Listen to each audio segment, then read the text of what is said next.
Kakinada city నియోజకవర్గం రాష్ట్రంలో అత్యధిక మొత్తంలో సీఎం రిలీఫ్ ఫండ్ పొందిందని దానికి సహకరించిన సీఎం జగన్మోహన్ రెడ్డికి కృతజ్ఞతలు తెలియజేస్తున్నట్లు కాకినాడ సిటీ ఎమ్మెల్యే ద్వానపూడి చంద్రశేఖర్ రెడ్డి తెలిపారు. కాకినాడ వెంకటనగర్లో గల కాకినాడ సిటీ ఎమ్మెల్యే ద్వానపూడి చంద్రశేఖర్ రెడ్డి నివాసంలో సీఎం రిలీఫ్ ఫండ్ చెక్కులు పంపిణీ కార్యక్రమం జరిగింది. కార్యక్రమంలో భాగంగా ఇటీవల అగ్ని ప్రమాదంలో నష్టపోయిన బోటు యజమానికి, బోటు ప్రమాదంలో అగ్నికి ఆహుతే మరణించిన మృతుని కుటుంబానికి, ఏటిమోగకు చెందిన మత్స్యకారులకు మెడికల్ రియంబర్స్మెంట్ క్రింద మంజూరైన చెక్కులను సిటీ ఎమ్మెల్యే చంద్రశేఖర్ రెడ్డి, మాజీ మేయర్ సుంకర శివప్రసన్న, కర్రి శైలజ, అంకాటి సత్యబాబులు లబ్ధిదారులకు చెక్కులను పంపిణీ చేశారు.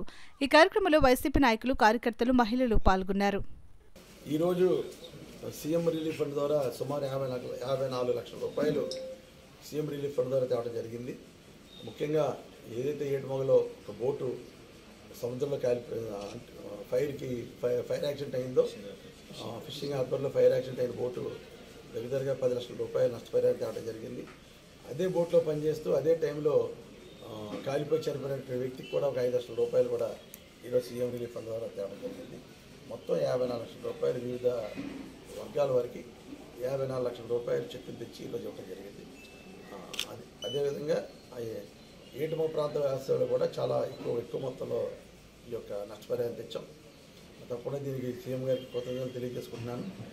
రాష్ట్రంలోనే ఎక్కువగా సీఎం రిలీఫ్ ఫండ్ ఇచ్చే నియోజకవర్గంగా కాకినాడపట్నం ఉంది. చాలా సంతోషం. ఈ సందర్భంగా సీఎం గారికి ప్రత్యేక ధన్యవాదాలు కాకినాడపట్నం ప్రజలు తెలియజేసుకుంటున్నాను.